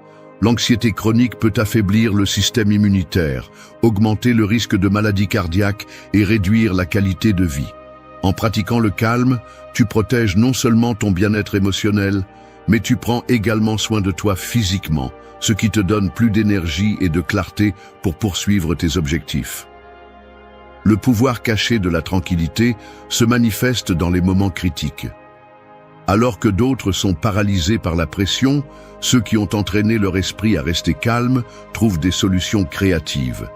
Un leader tranquille inspire confiance, un professionnel serein résout les problèmes, et une personne qui agit avec une paix intérieure devient un aimant à opportunité. Il ne s'agit pas d'éliminer le stress de ta vie, car c'est impossible. Il s'agit de changer la façon dont tu le gères, de comprendre que chaque pause est une opportunité pour recharger tes batteries, que chaque respiration profonde avant une décision peut éviter des erreurs coûteuses, que chaque moment de tranquillité est, en réalité, un pas solide vers le succès. Donc, la prochaine fois que tu sens que tout bouge trop vite, arrête-toi. Respire. Observe. Ne te laisse pas emporter par le courant du chaos. Souviens-toi que le calme n'est pas seulement un refuge, mais une stratégie puissante. Parce qu'au final, ce n'est pas celui qui court le plus qui gagne, mais celui qui se déplace le mieux. Et le mouvement le plus sage vient toujours de la tranquillité. Numéro 2, arrête de courir. Comment la sérénité peut transformer ta vie? Nous vivons à une époque de vitesse. Tout bouge rapidement. Les nouvelles, les réseaux sociaux, les attentes. On dirait que si tu ne cours pas, tu restes en arrière. Mais combien de fois cette course constante t'a-t-elle vraiment mené là où tu voulais être? Le problème est que, en courant sans cesse, nous finissons souvent épuisés, déconnectés de nous-mêmes et sans profiter du voyage. C'est ici que la sérénité entre en jeu, non pas comme une pause obligatoire, mais comme un choix conscient qui peut transformer ta vie de manière que tu n'as peut-être jamais imaginée. La sérénité ne signifie pas abandonner ou être moins ambitieux. Au contraire, c'est une attitude puissante qui te permet d'aborder chaque situation avec une clarté mentale et émotionnelle. C'est comme avoir une boussole interne qui pointe toujours vers le nord, même au milieu de la tempête. Au lieu de réagir impulsivement, elle te permet de répondre avec sagesse. Au lieu de t'épuiser à tout faire, elle t'aide à prioriser ce qui compte vraiment. Quand tu arrêtes de courir et choisis la sérénité, quelque chose de magique se produit. Tu commences à remarquer des détails qui passaient auparavant inaperçus. Tu peux apprécier les petites victoires, apprendre des échecs sans te sentir vaincu et surtout, profiter du processus sans être obsédé par le résultat. Cela améliore non seulement ton bien-être mental, mais te rend également plus productif et créatif. Parce que les meilleures idées ne naissent pas dans la précipitation, mais dans le calme. Le stoïcisme, une philosophie pratique et profonde, nous rappelle que le véritable contrôle n'est pas dans le monde extérieur, mais en nous. Marc Aurèle, l'un des grands penseurs stoïciens, disait « Le bonheur de ta vie dépend de la qualité de tes pensées. En ralentissant, tu as l'occasion d'écouter ces pensées, de les filtrer et de choisir consciemment lesquelles nourrir et lesquelles laisser partir. Cela te libère de la pression extérieure et te permet de vivre selon tes propres valeurs. De plus, la sérénité a un impact direct sur tes relations. Quand tu arrêtes de courir, tu peux vraiment écouter les gens. Tu peux te connecter à partir de l'empathie, éviter les disputes inutiles et renforcer des liens authentiques. Une personne sereine n'a pas besoin de s'imposer parce que sa paix intérieure parle d'elle-même. Elle inspire confiance, attire l'harmonie et établit des limites saines sans avoir besoin de hausser la voix. Peut-être que l'un des plus grands avantages de la sérénité est la façon dont elle change ta perception du temps. Au lieu de sentir que tu en manques toujours, tu commences à le vivre avec abondance. Chaque moment devient plus profond, chaque expérience plus significative. Il ne s'agit pas de faire moins, mais de faire mieux, de mettre ton énergie dans ce qui compte vraiment et de lâcher ce qui ne fait que consommer sans apporter. Alors, si tu te sens coincé dans la course sans fin de la vie, arrête-toi. Non pas parce que tu abandonnes, mais parce que tu choisis un chemin plus sage. Parce que parfois, la meilleure façon d'avancer n'est pas de courir, mais de marcher avec sérénité. Au final, la véritable transformation ne vient pas de la vitesse, mais de la pleine conscience de chaque pas que tu fais. Et quand tu apprends à te déplacer avec sérénité, tu découvres que tu n'as plus besoin de poursuivre le succès, parce que c'est lui qui commence à te suivre. Numéro 3. Fatigué du chaos, découvrez comment le calme est votre plus grand allié.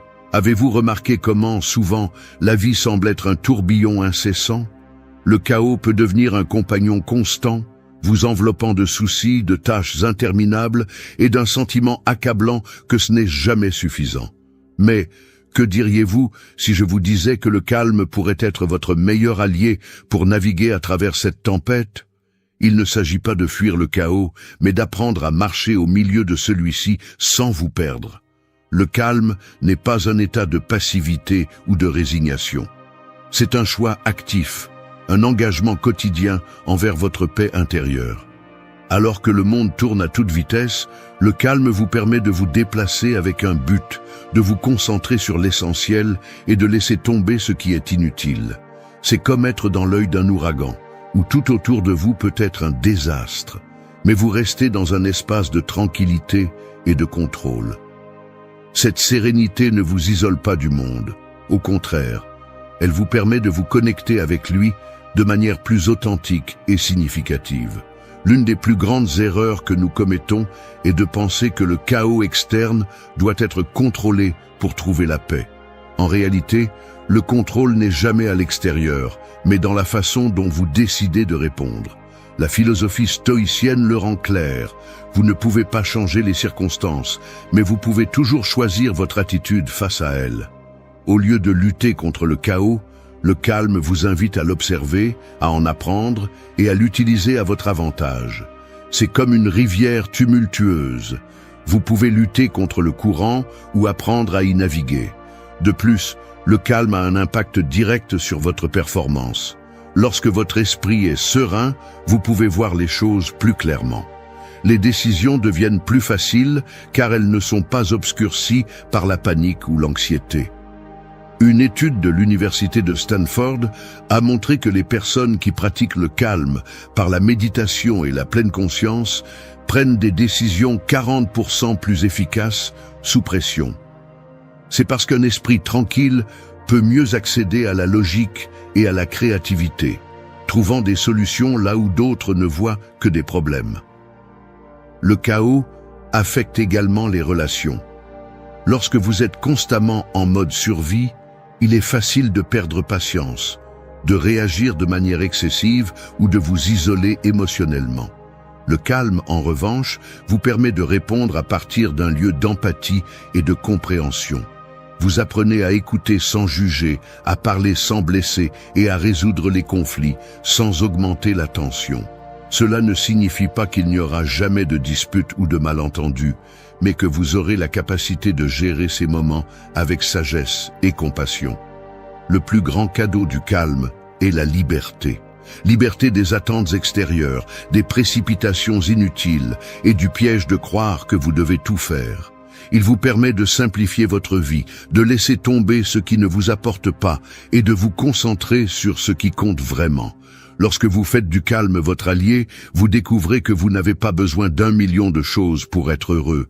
Parfois, tout ce dont vous avez besoin est un moment de silence, une respiration profonde et la certitude que quoi qu'il arrive, vous avez le contrôle de votre intérieur.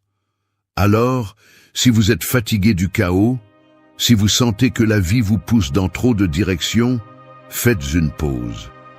Ce n'est pas un signe de faiblesse, mais de force, parce qu'il faut du courage pour s'arrêter dans un monde qui ne cesse de bouger. En choisissant le calme, vous ne vous donnez pas seulement un répit, mais vous ouvrez également la porte à une vie plus épanouissante, significative et véritablement à vous. Numéro 4. Moins de stress, plus de résultats. La formule stoïcienne pour le succès. Dans un monde où le stress est devenu synonyme d'effort et où paraître toujours occupé est confondu avec être productif, il est facile de tomber dans le piège de croire que la pression constante est le prix du succès. Cependant, cette mentalité est non seulement épuisante, mais conduit rarement à des résultats véritablement significatifs. La philosophie stoïcienne nous offre une alternative radicalement différente. Moins de stress, plus de résultats. Il s'agit de remplacer l'anxiété par la sérénité, la précipitation par le but et la réaction impulsive par une réponse sage et réfléchie. Le stoïcisme, pratiqué par des philosophes tels que Marc Aurèle, Sénèque et Épictète, nous enseigne que nous ne pouvons pas contrôler tout ce qui se passe autour de nous, mais que nous pouvons contrôler comment nous interprétons et répondons à chaque situation. Cette approche se traduit par une vie plus tranquille, où chaque action a un but et chaque décision est prise à partir d'un lieu de calme et de clarté. Il ne s'agit pas d'éliminer complètement le stress, ce qui est impossible, mais d'apprendre à le gérer en le transformant en un outil plutôt qu'en un obstacle. Imaginez un archer stoïcien. Peu importe combien de distractions il y a autour de lui, son focus est sur sa cible. Il ne se précipite pas pour lâcher la flèche, mais attend patiemment le moment approprié. Ce calme stratégique lui donne un avantage, car chaque tir n'est pas seulement une réaction, mais une action calculée. Dans la vie quotidienne, cela signifie prioriser les tâches importantes, établir des limites claires et apprendre à dire non sans culpabilité.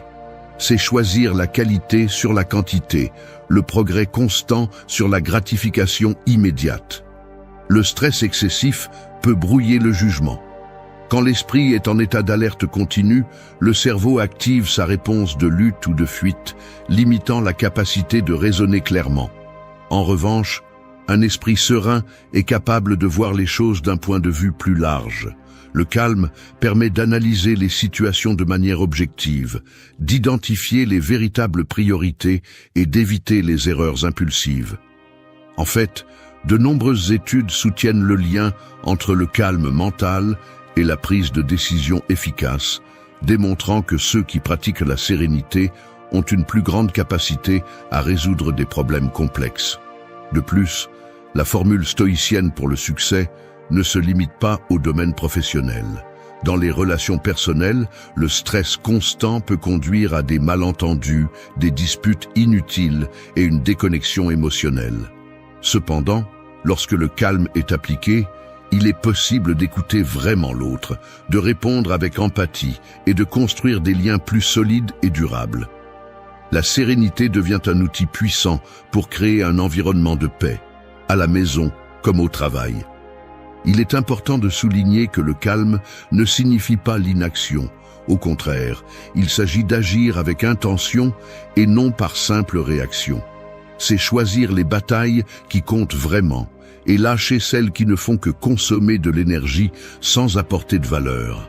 Un véritable stoïcien ne poursuit pas chaque opportunité, mais sélectionne celles qui sont alignées avec ses principes et ses objectifs à long terme. Cette sélectivité réduit non seulement le stress, mais augmente également l'efficacité dans chaque domaine de la vie.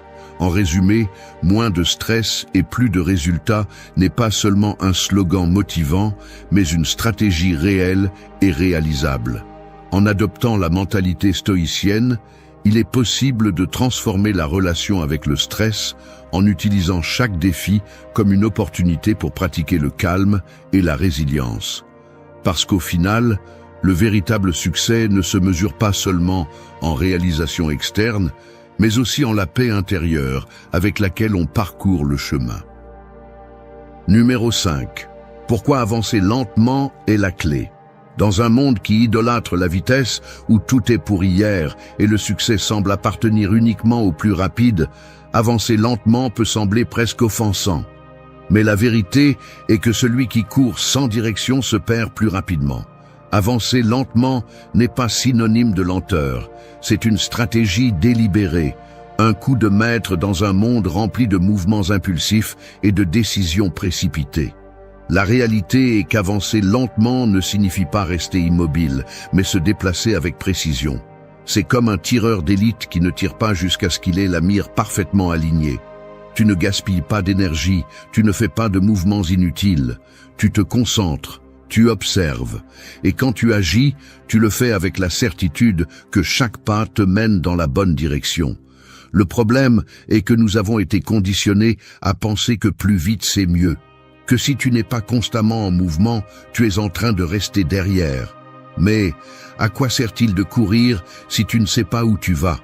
À quoi sert-il d'arriver rapidement à une destination que tu ne voulais pas vraiment ? Avancer lentement te donne le temps nécessaire pour évaluer ton chemin, pour corriger le cap si nécessaire et, surtout, pour t'assurer que chaque pas que tu fais a un véritable but. La philosophie stoïcienne nous enseigne que nous ne devons pas nous précipiter. Sénèque disait « hâte-toi lentement », une phrase qui pourrait sembler contradictoire, mais qui renferme une profonde sagesse. C'est un rappel que la vie n'est pas une course de vitesse, mais un marathon où l'objectif n'est pas seulement d'arriver, mais de le faire en un seul morceau, avec l'esprit clair et le cœur en paix. De plus, avancer lentement te permet de mieux t'adapter au changement. Quand tu vas à toute vitesse, n'importe quel obstacle peut te faire trébucher. Mais si tu te déplaces calmement, tu as suffisamment de temps pour ajuster ta stratégie, pour observer l'environnement et choisir le meilleur chemin. C'est comme conduire dans le brouillard. Tu n'accélères pas mais tu avances avec prudence, parce que tu sais que l'important n'est pas d'arriver vite, mais d'arriver en sécurité. Les personnes qui apprennent à se déplacer lentement ont un avantage sur les autres. Alors que le reste s'épuise dans des courses sans sens, ceux qui pratiquent la patience construisent des fondations solides. Ils ne cherchent pas le succès instantané, mais celui qui perdure. Ils ne prennent pas de raccourcis, mais préfèrent le chemin long si cela signifie apprendre davantage, grandir davantage et être mieux préparé pour ce qui vient. La clé de tout cela est l'intention.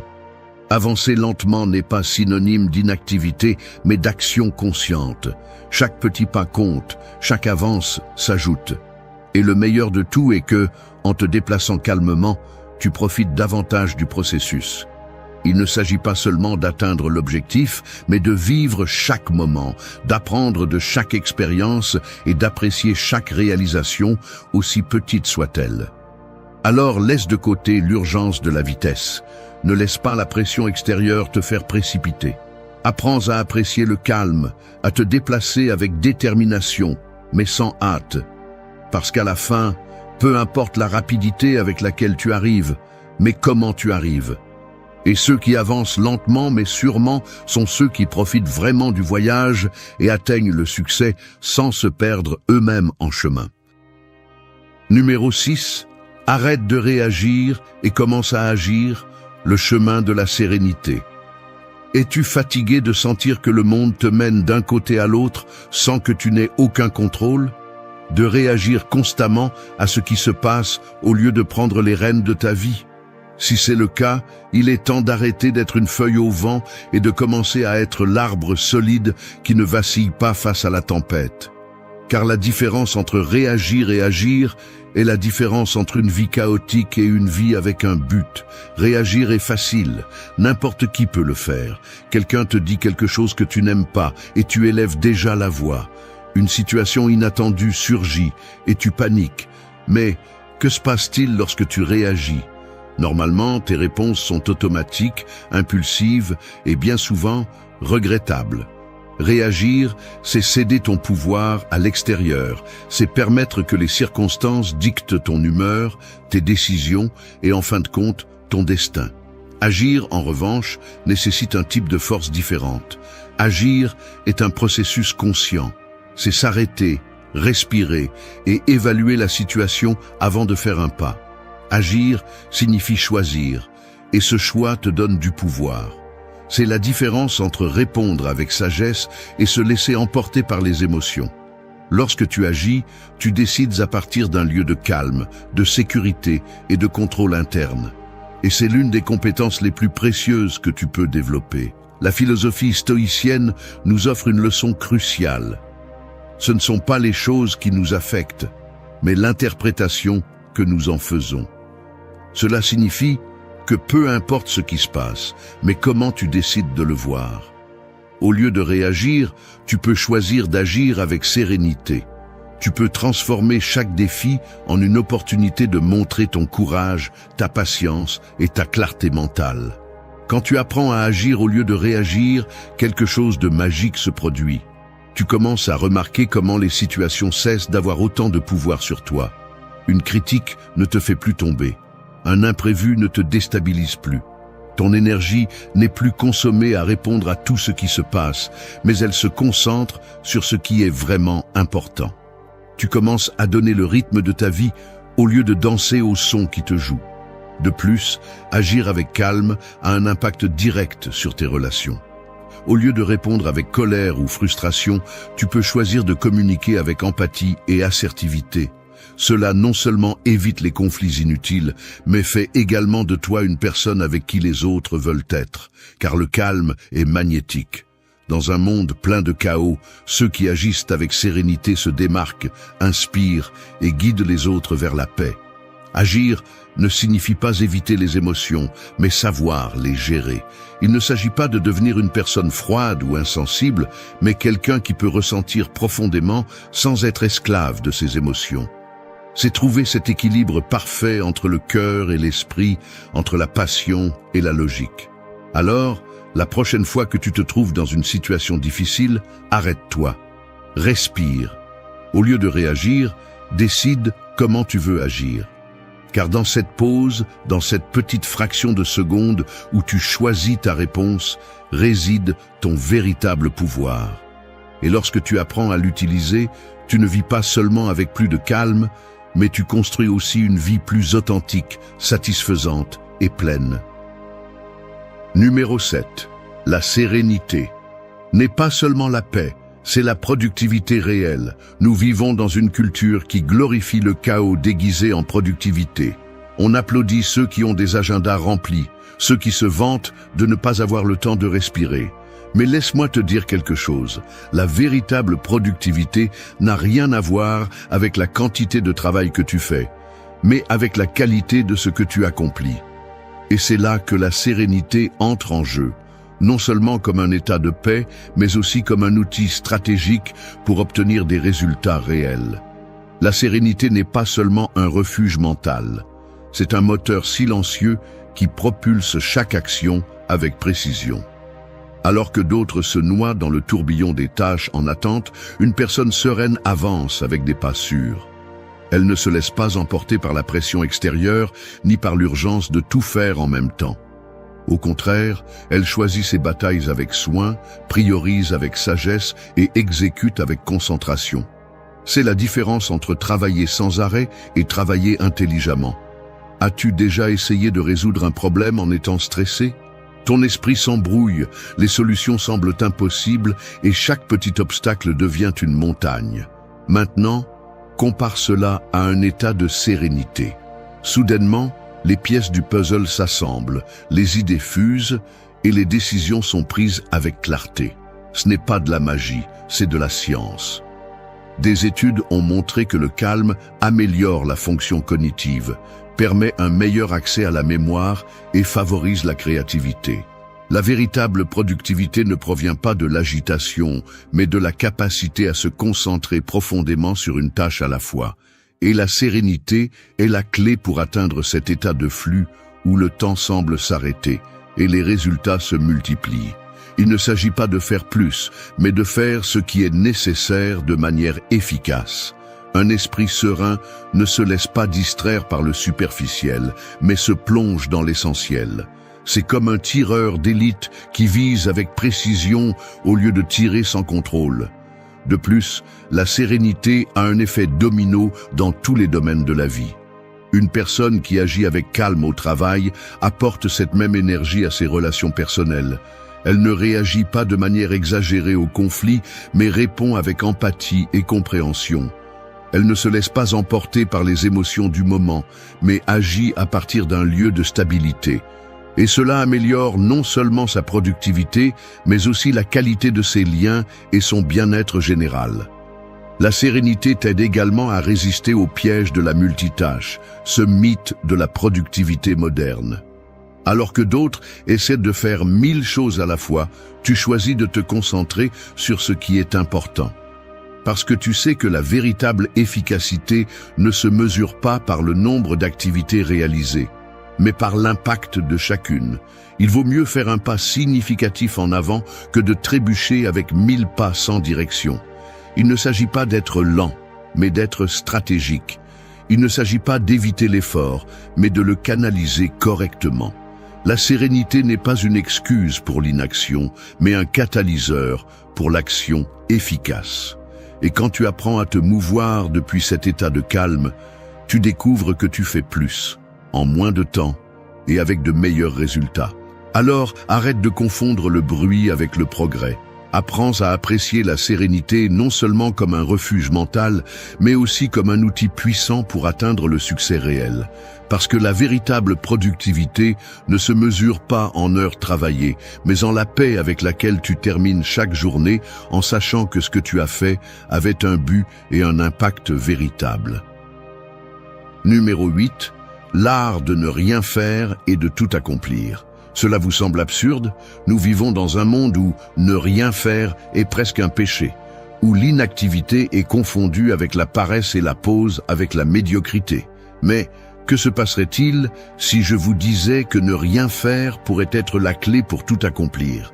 Non, il ne s'agit pas de s'asseoir sur le canapé en attendant que la vie vous donne ce que vous désirez. Il s'agit de comprendre que l'action sans direction est un gaspillage et que parfois la meilleure décision est de s'arrêter, d'observer et de laisser les choses se mettre en place d'elles-mêmes.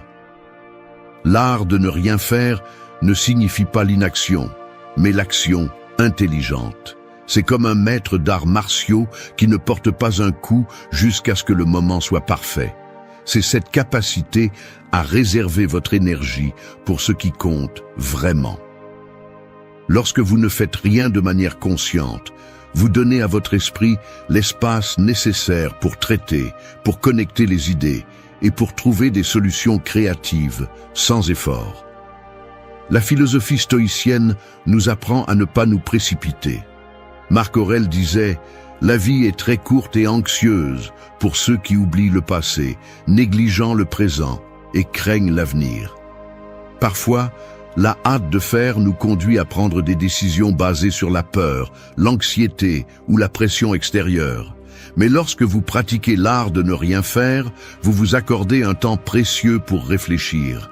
Et c'est dans cette réflexion que se trouvent les réponses.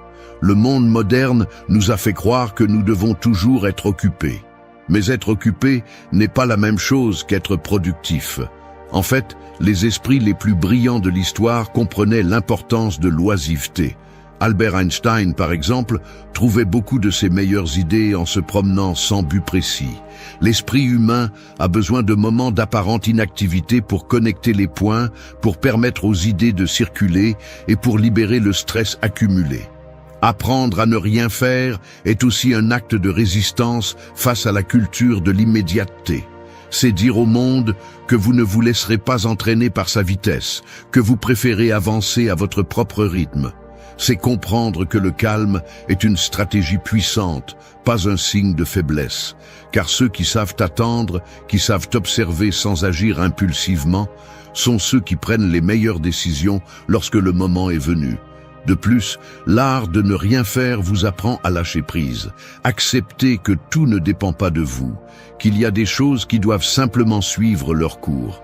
Cela ne signifie pas renoncer à vos objectifs, mais comprendre que parfois, la meilleure façon de les atteindre est de laisser le processus se dérouler sans le forcer. C'est comme planter une graine. Vous ne la faites pas pousser en tirant dessus, mais en lui donnant le temps et l'espace nécessaires pour qu'elle fleurisse. La prochaine fois que vous ressentirez le besoin de faire quelque chose juste par l'impulsion d'être occupé, arrêtez-vous. Demandez-vous si cette action vous mènera vraiment là où vous voulez être ou si c'est simplement une distraction. Permettez-vous de ne rien faire.